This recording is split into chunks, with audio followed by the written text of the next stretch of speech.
જય દ્વારકાધીશ મિત્રો, તો કેમ છો બધા? મજામાં જ હશો. તો ફરી એક નવા વિડીયોમાં તમારું સ્વાગત છે.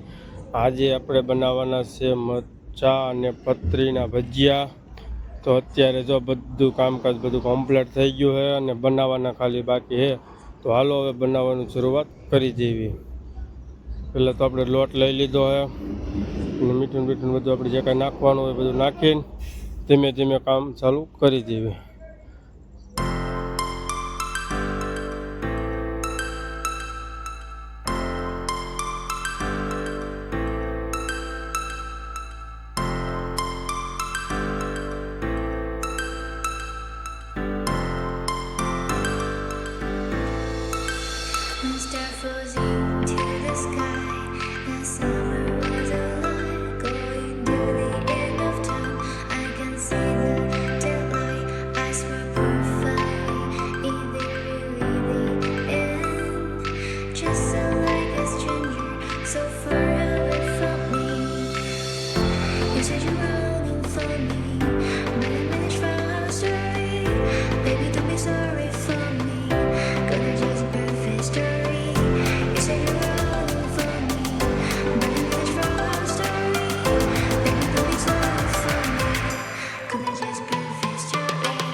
આપણે જે બનાવતા હતા પતરીના ભજીયા, એ મસ્ત મજાના પતરીના ભજીયા આપણા બની ગયા છે.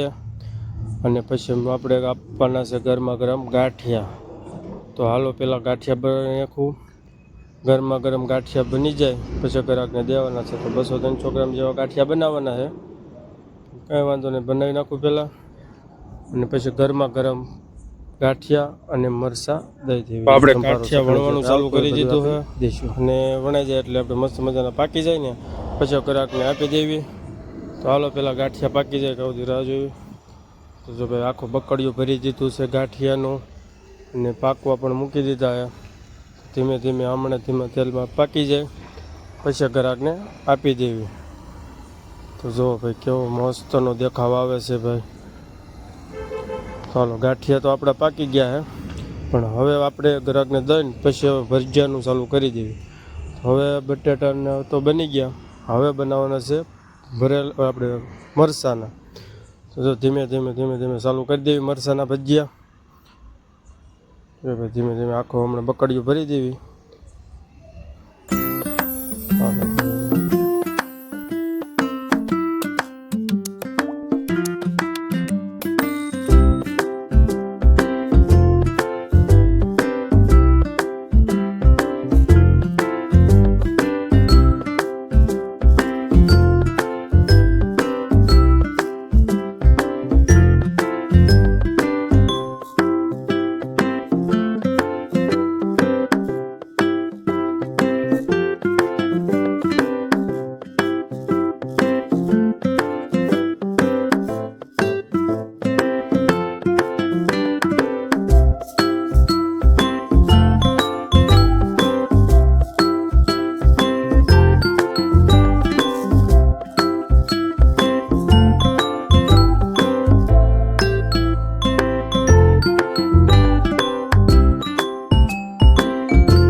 દાળના ભજીયાનું આપણે જો ભાઈ આખું બકડીઓ ભરી દીધું છે અને પછી પાકી જાય ને પછી આપણે ડબલ વાર તળવાના હોય. તો જો ધીમે ધીમે કરીને આખું બકડીઓ ભરી દીધું છે અને આ બાજુ ચિપ્સનું પણ ચાલુ છે, નાસ્તો ચાલુ છે. એટલે તો આજનો દિવસ કંઈક આવો ગયો. વિડીયો ગમ્યો હોય તો લાઈક કરજો, શેર કરજો અને સબસ્ક્રાઈબ કરવાનું ના ભૂલતા. તો મળવી આપણે હવે બીજા બ્લોગમાં. ત્યાં સુધી જય માતાજી, જય દ્વારકાધીશ, જય માતાજી.